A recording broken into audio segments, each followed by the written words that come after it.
Good morning. This is Michael Jones, president of Team A Blue Tech. Welcome to day 5 of our 13th annual Blue Tech Week. We started the week with Blue Tech clusters from around the world. We spent several days looking at the intersection of Blue Tech and space. We heard from lots of innovative companies and organizations doing work that's going to change the way that we work sustainably with the ocean and water. And we end the week with a Blue Economy Policy Day, which is incredibly important. We hope that you will stay all day, including the roundtable entitled The Way Forward at the end of today. Every panel is packed with great speakers and great information. We've had incredible keynote speakers. On Monday, we had Craig McLean, the acting chief scientist of NOAA. On Tuesday, we had Dr. Jim Green, the chief scientist of NASA, followed by the keynote from Dr. Bontempi, who used to be at NASA in charge of Earth observation, now at the University of Rhode Island. On Wednesday, our keynote was John Bell from DG Research. On Thursday, we started with a recorded message from Secretary of Commerce Gina Raimondo, and we were followed by a wonderful keynote by Dr. Rick Spenrad, the administrator of NOAA. It doesn't get much better. Well, on Friday, we're continuing in this incredible trend. Today, we would like to welcome Assistant Secretary Medina, who was confirmed as Assistant Secretary for Oceans and International Environmental and Scientific Affairs on September 28, 2021. Before that, she was Principal Deputy Undersecretary of Commerce for Oceans and Atmosphere. She served as General Counsel of NOAA and a Special Assistant to the Secretary of Defense.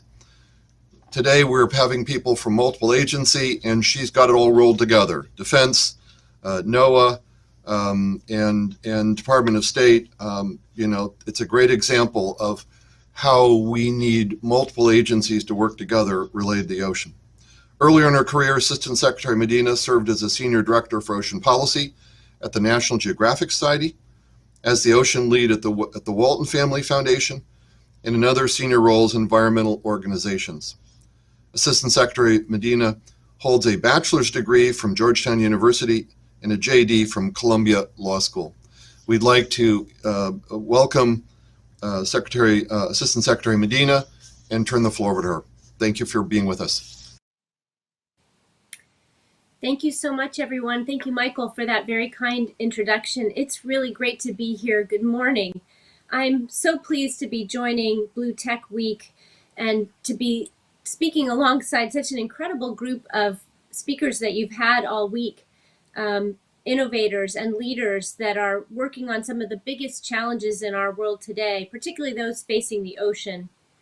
Innovative technology is critical to every issue touching the ocean, and the ones that are most on my mind these days are combating IUU fishing, reducing marine plastic pollution, and restoring our precious marine ecosystems, but there are so much more. And technology is at the foundation for solving all those crises, as well as growing the global blue economy.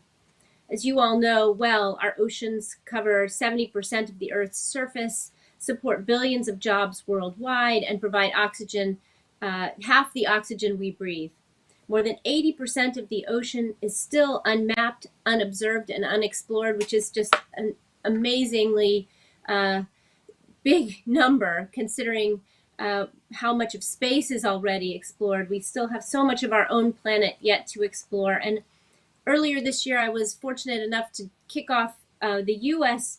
UN Decade of Ocean Science work, and hopefully all of that science that will be done in the U.S. and around the world will help to close that knowledge gap. The ocean supports so many jobs, from commercial fishing to recreation and tourism, international trade and shipping, ports, energy, and other industries. And as you all know, the ocean-based economy is huge. It accounts for $338 billion in GDP and as much as $128 billion in wages every year. So what's my job? As Assistant Secretary of State for Oceans, International Environmental and Scientific Affairs, I'm committed to helping grow the blue economy. The work of our Bureau is focused on advancing international efforts to both conserve and sustainably use the ocean and its resources. The Bureau supports a wide-ranging group of efforts that have never been more important to the ocean, including reducing land and sea-based sources of marine pollution and debris, monitoring and addressing the impacts of climate change and ocean acidification, conserving marine biodiversity, and combating illegal, unreported, and unregulated fishing. And those are just a few. To do this work, to drive the blue economy, understanding our ocean is vital. Tools like buoys and remote sensors gather satellite data that enhance our understanding and decisions and help us make decisions on how to best manage our ocean resources. Technology is at the heart of all our ability to understand the ocean. Today I'm going to focus on just two areas of the number that I've mentioned that where technology is pivotal to helping us combat the challenges. Those are climate change and combating IUU fishing. So on climate change, we know that the climate crisis is an ocean crisis. Increased climate action is critical to protecting the ocean and coastal communities that depend on it. The science is clear. Limiting global temperature rise to 1.5 degrees Celsius is essential to avoid the most catastrophic impacts of the climate crisis. And tackling the climate crisis is a priority for the United States. Upon assuming office, President Biden set a goal for the U.S. to achieve 50 to 52% reduction in our emissions of greenhouse gases by 2030. Ultimately, to achieve these emissions reduction goals, we have to mitigate the impacts of climate in our ocean. We have to invest in new technology and infrastructure for the ocean. The U.S. government is committed to these efforts. And I just returned from the COP26 meeting in Glasgow with the largest U.S. delegation we've ever had. We had 13 cabinet members and numerous other officials from across the government. It really was a whole of government effort. We were all there to make a big statement about how the U.S. is back and to roll out a number of bold actions on climate change. The U.S. launched a range of partnerships with other countries and with the private sector to mobilize concrete action to combat the climate crisis and its nexus with the ocean. Among the many initiatives that the U.S. announced at COP, we plan to join, or we announced that we are joining the high-level panel for a sustainable ocean economy, or the Ocean Panel.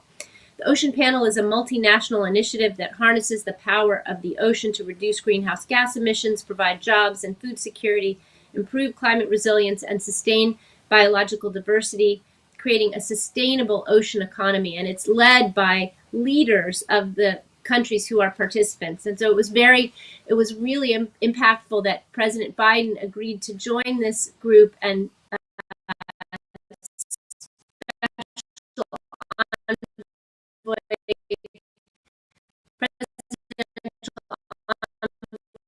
for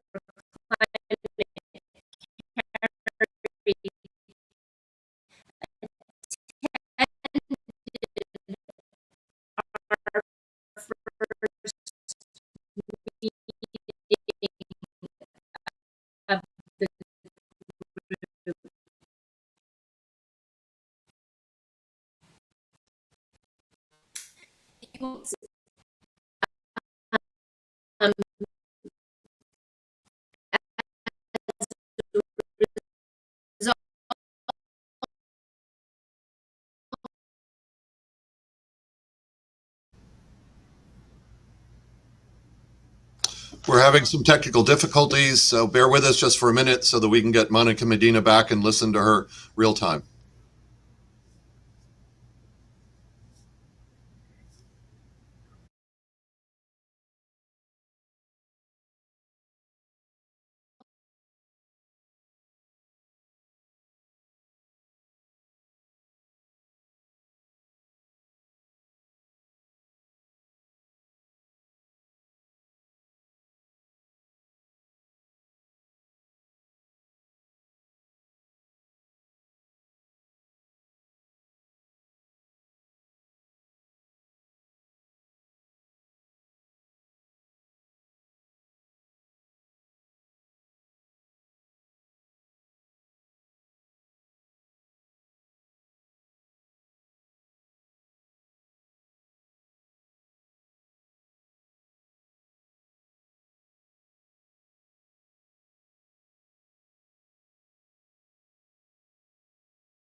Can you hear me again now?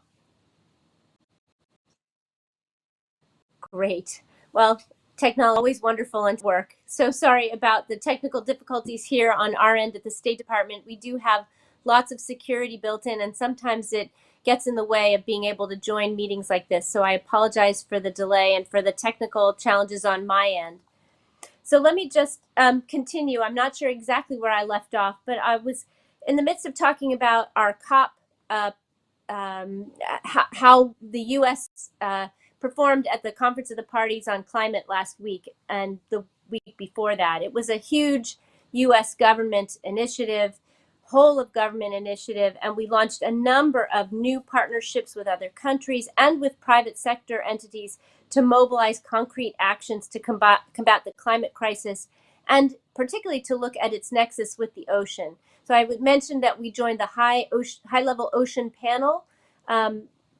Its whole entire purpose is to help to sustainably develop a blue economy, and it's a multinational initiative at the head of state level, which is really exciting because President Biden himself will be participating in future meetings, and Special Presidential Envoy John Kerry attended for us at the first of the meetings that the U.S. has joined now.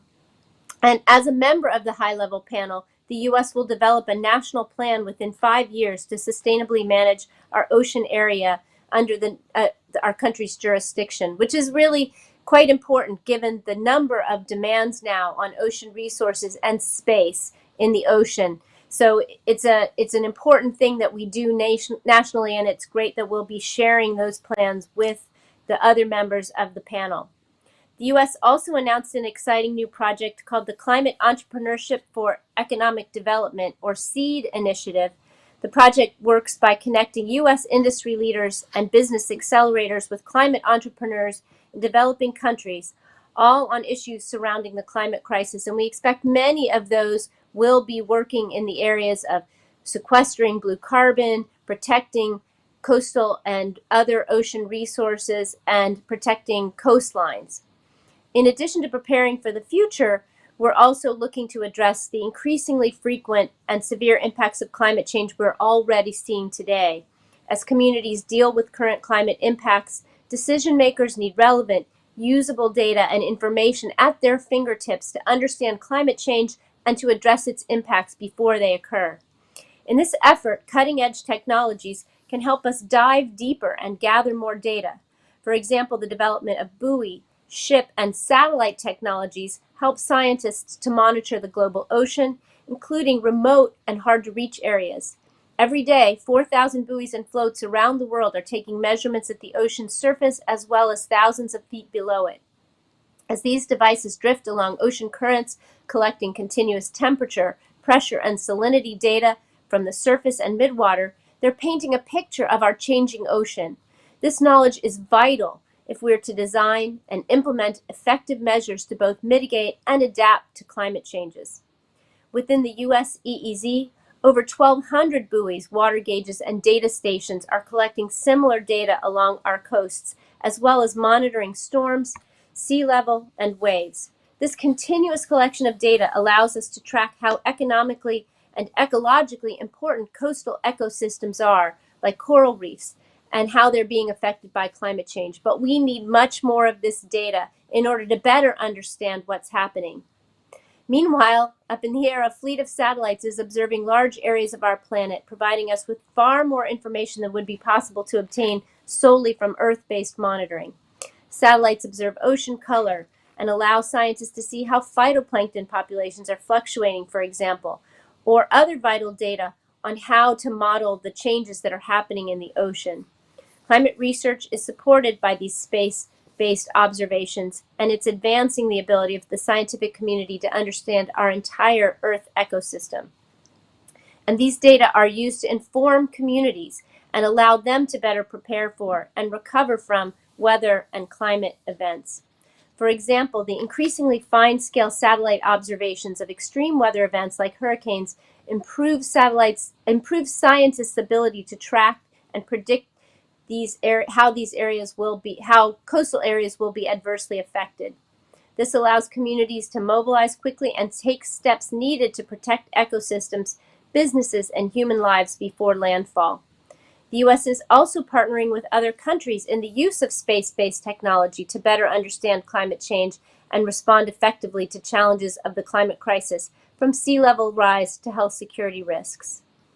Sentinel-6 Michael Freilich, a U.S.-Europe joint satellite mission, was launched in November of 2020 to measure sea levels at a global scale with millimeter-level accuracy. This mission, which has been monitoring global sea level via satellite since 1992, has provided data confirming that sea levels have been rising at about 3 millimeters per year for the past 10 years. So information like that is vital to our ability to deal with climate change. Now I'm going to turn to IUU fishing. Technological innovation is also key to that major challenge, combating illegal, unregulated, and unreported fishing. The global demand for seafood continues to grow, and there are more and bigger fishing vessels than ever working to feed our entire population. As a result, now we see increased pressure on fish stocks around the world, both on the high seas and in areas under national jurisdiction. The lucrative and competitive global fishing market also spurs vessels to try to avoid the operational costs associated with sustainable fisheries management by engaging in illegal practices. IUU fishing threatens the livelihoods of coastal communities that rely on sustainable fish stocks for income and food security, and creates market distortions that put fishers who abide by fishing rules at a disadvantage. The U.S. is a leader in promoting sustainable fisheries internationally through effective, science-based fisheries management and strong monitoring, control, and surveillance measures. All fishing nations, including those with distant water fishing fleets, carry a range of flag state responsibilities, including monitoring these fleets and enforcing rules to prevent their vessels from engaging in IUU fishing. We are building a cooperative, science-based rules network to ensure that these fisheries can be sustained for the long term, helping to work together with countries around the world toward our shared goals. Marine protected areas are one critical tool for enforcing bans on IUU fishing and for protecting some of the world's most incredible regions in the ocean. Technology can play a key role in these efforts, both on ships and in enforcement of protected areas. Vessel monitoring systems are a satellite-based tool that enhance monitoring, control, and surveillance. VMS, or vessel monitoring systems, enables vessels to transmit their location to their flag state, indicate whether they are actively fishing, and allows authorities to track individual vessels even into ports. The innovative use of these technology tools and data and the analysis they allow us to make and information sharing with the public and other countries helps us to intercept IUU fishing activities that threaten global fisheries. So in closing, action on these critical ocean issues is about opportunity and innovation. American innovation and industry can be at the forefront of tackling these challenges while also growing our economy in critical areas. The TMA Blue Tech is a great example of what we can achieve when we work together in support of sustainable ocean industries. This partnership links U.S. regional Blue Tech clusters with our international partners, reskilling the U.S. workforce and supporting innovation where we need it the very most. Together, we can turn these huge challenges into enormous opportunities for generations to come. And the bureau that I run here at the State Department recognizes the incredible value that your technology and your organization play in combating these challenges that face our oceans. So thank you very much for letting me speak to you. Apologies again for the technological challenges that we faced this morning, but hopefully we'll tackle those and tackle all the ones in the ocean as well. Thanks, Michael. I'm back over to you. Assistant Secretary, I hope you have a few more minutes for us. Knowing your schedule's probably tight, we've expanded a little beyond. Thank you very much. We obviously did not want to cut you off, and we've all been there and had the technological difficulties, and I'm sure everybody listening understands entirely. You touched on so many important things. Let me ask a couple of questions, really in the spirit of trying to figure out how we work better together. So the first is on combating IUU. It's a big problem. There are a lot of private sector approaches to this, and I would say that it's not a technological issue today. It's really a matter of who's responsible, particularly when you get out beyond the 200 miles, and the political will, country by country, and funding. I know that our technology companies have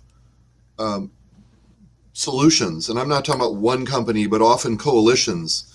I wonder how we come together, and particularly with small companies, where you might get 3 or 4, and have a dialogue about how we could put forward technological solutions, but figure out who's going to pay for that, and how do we avoid corruption issues in certain countries where maybe the IUU is happening offshore, but the people that are doing that maybe are paying off somebody onshore.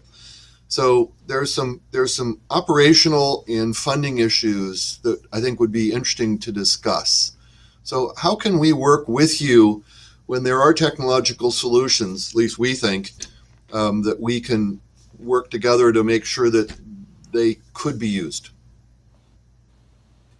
So thank you, Michael. That's a great question. And let me just take a step back and say the good news is there are technological solutions now, and that wasn't always the case, because Right. the areas that we're trying to cover in the ocean are so enormous. So I'm very optimistic, actually, that because the technology is now there, we do have the potential to create the kind of solutions that will help us solve this problem. I agree with you. Now it's about political will and the ability to pay for the technology, particularly in an industry that in some cases is very it's a hard one to make a living in. And so I fully appreciate that for fishermen, the cost of these tools may be slightly beyond their reach, particularly for small fishers.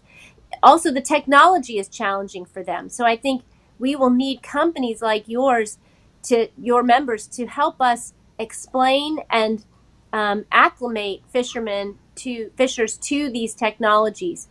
I think we need an open source methodology so that we are not defining the technological solutions, but allowing the innovation that will continue to grow. I think we need to make sure that we protect the proprietary information that needs to be protected for as short a period as possible to protect it, in order to then allow the public to have access to the information. So those are some of the sort of principles I think about. I think we need to do this in concert, adding this level of security. We need to do it in concert with industry and with the fishing community. And I agree that it will take some joint meetings and a lot of conversations to make this happen smoothly. I think governments need to require similar things worldwide in order to make sure that the playing field is truly level between fishing industries from country to country. And I hope that upcoming meetings like the Our Ocean Conference, which we are co-hosting with Palau in February, will provide the kinds of opportunities we need to have the conversations globally.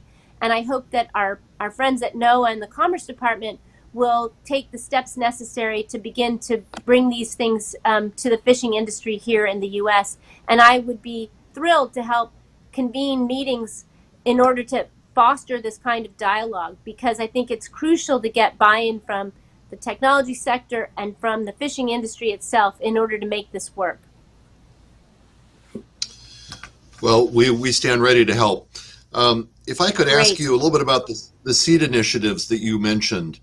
It sounded very interesting, and you mentioned like working with accelerators, but most accelerators teach people over a 10 or 12 week period, and then they hand them off to people like us. Clusters, we call ourselves the gift that keeps giving, because we help companies very early. We help companies big and small, network nationally and internationally. I wonder if you could help us think about how can we plug in clusters, not just the United States, but around the world, that are often working at that intersection of the triple helix, academia, industry, and government, to make sure that we are helping organize companies and properly supporting them in their home countries. So the role of clusters in the seed initiatives. So I love this question as well. I just recently, before I took this position, had my own small business. It was a tech-based company, and I know how hard it is to get something like that off the ground, and how much I appreciated having the support of similar companies, learning from them, sharing information, and improving just even sometimes the most basic business practices that I didn't know about how to do until I started a business myself. I think the Seed Initiative is a great opportunity to build the kind of clusters that you described, and we're just at the beginning phases of implementing it. So I look forward to actually connecting with you all again to try to build those kinds of connections, not only here in the U.S., where we know there are lots of companies with great new technologies with lots of potential, but all over the world, to help build that economic engine in some of the places that need it the most, where the blue economy really is crucial to their ability to have, you know, livelihoods in coastal areas, and related to the ocean. So I think the question is, how can we get together and have the kinds of sort of outreach that you think would be helpful? We I think, are going to depend on industry leaders like yourselves to help us build this out. Well, again, we look forward to assisting. Maybe I can ask you one more question, and this plays really to your background. You talked about the whole of government approach. And as I mentioned in the intro, you were at the Department of Defense and at NOAA, the Department of Commerce, and now at State. So you embody this looking at the ocean. For us, the blue economy is the whole water cycle, so it's fresh water as well as salt water. I wonder how we best approach this in terms of a whole of government approach. I wonder if you could talk about that, what your experience at 3 agencies, and give us a sense, those of us in the audience that are hopeful. We see the technological side of this, but today is all about blue tech policy or blue economy policy. And so help us be hopeful for the rest of the day. What do you see going on in terms of understanding the blue economy, your experience, and the whole of government approach, if you would?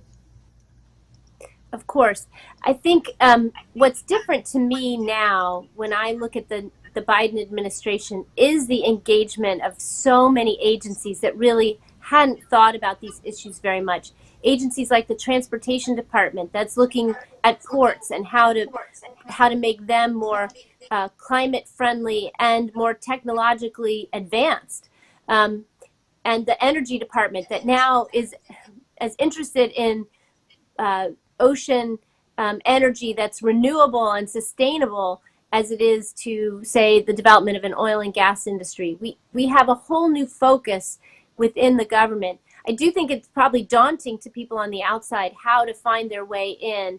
And we do, on the inside of government, have lots of processes that have us synced up and linked up. The White House has several different parts that bring all the agencies together. But I hear you on it may be challenging when that goes outward, you know, becomes an outward facing effort, because each agency does tend to work in their own stovepipe.